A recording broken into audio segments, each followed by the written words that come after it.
Today I am back on my front porch. We're just enjoying the weather and I've got my kids playing, and I was thinking about progesterone today. So that's what I'm going to share with you guys. We're going to talk about progesterone as a hormone in the female body, how it has to do with the reproductive system. We're going to talk about when it's supposed to be high and dominant, what part of your cycle, and exactly what it does to your cycle, and why it's so important too. So stay tuned.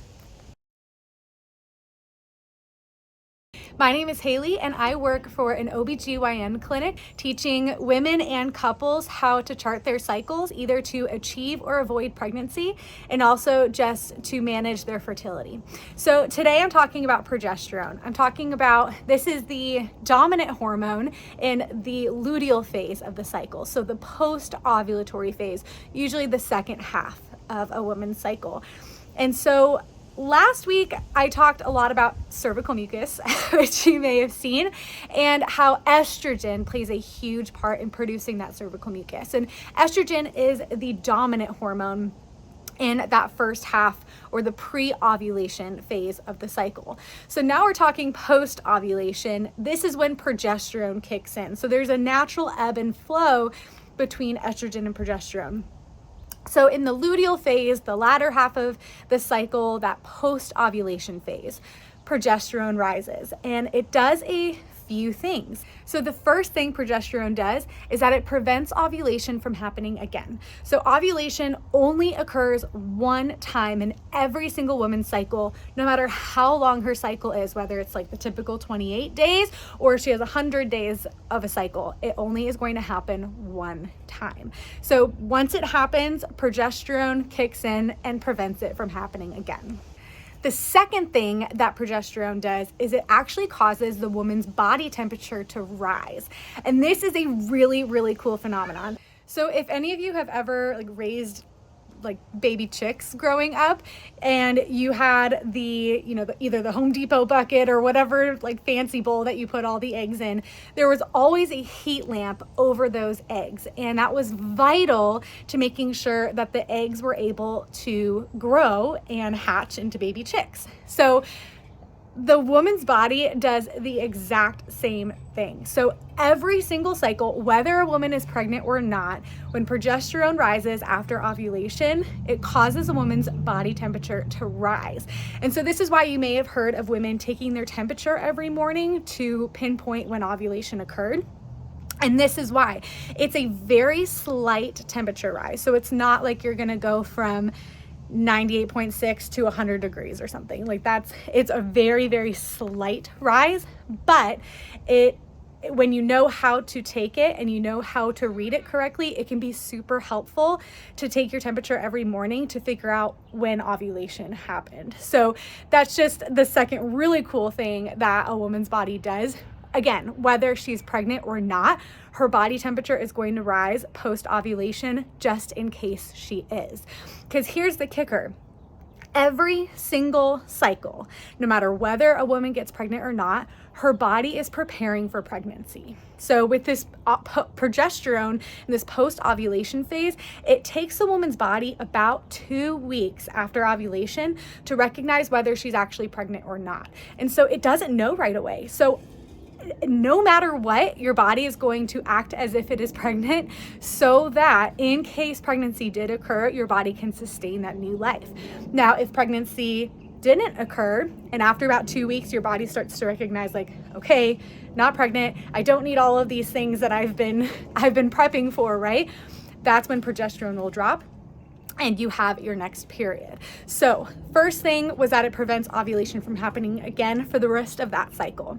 The second thing is that it causes the woman's body temperature to rise, so that, again, in case a life is conceived, that life can be sustained. The third thing that progesterone does is that it will thicken up the cervical mucus that the woman may have been seeing earlier in that cycle. So again, like I said in this prior video about cervical mucus, estrogen has a lot to do with that production. And so when estrogen drops right before ovulation actually, and progesterone starts to rise right after, progesterone dries everything up, because with cervical mucus, a woman needs that in order to conceive, life. And I talked all about that in my last video. I will link it so that you guys can watch that. But a woman does need that in order to conceive life. And so after ovulation, her body's not going to ovulate again. So life was either conceived or it wasn't, right? And so either way, her body doesn't need that cervical mucus anymore for the remainder of that cycle, because without an egg, there's no baby, right? So cervical mucus will dry up until the remainder, or until the next cycle, until her next period. The fourth thing that happens with progesterone is that it will thicken the endometrium. So the endometrium is the uterine lining. So if you have your uterus, right, this is where, if a woman is pregnant, this is where the baby is housed for 9 months of gestation, right? And so in her uterus, she has a lining that grows every single cycle. And that lining is a bunch of blood cells. And so with that lining, that's the lining that is shed during a period. So her period, a woman's period, is just the lining of the uterus.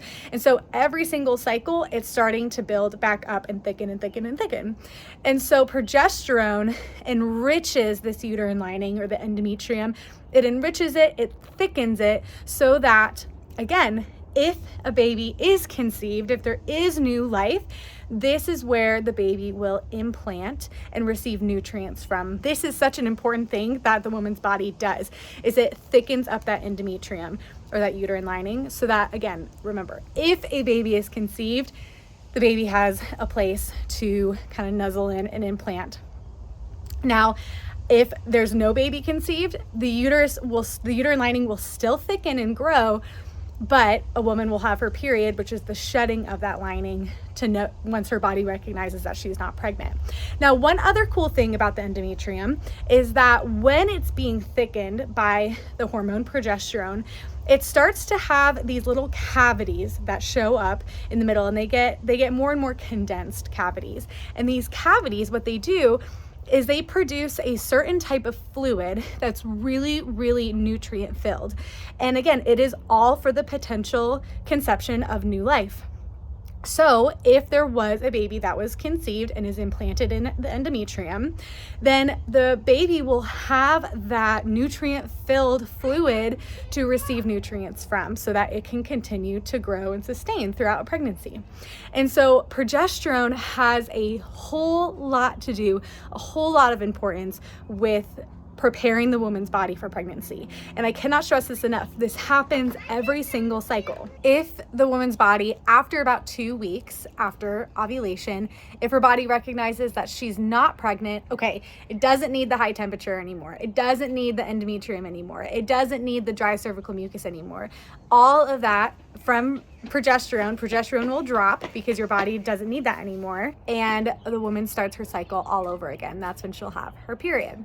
Also, during this time when progesterone is really high, you might feel a whole lot less energetic. You may feel like you have more cravings. You may feel just more kind of drowsy than you normally do. And this is pretty typical, because it's a woman's body. A woman's body, when progesterone is high, is, like I keep saying, it's preparing for pregnancy. It's waiting to see, okay, am I pregnant this cycle?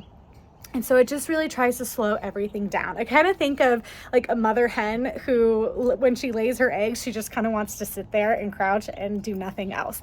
And that's kind of what our bodies are doing, right? We just want to rest and just relax and not do a whole lot. And so still be active, still go on walks, still, you know, that's not an excuse to just sit around and eat chocolate all day, as much as I would love to tell you that it is. But it is your body telling you to just kind of relax a little bit, take it easy, and just listen to your body.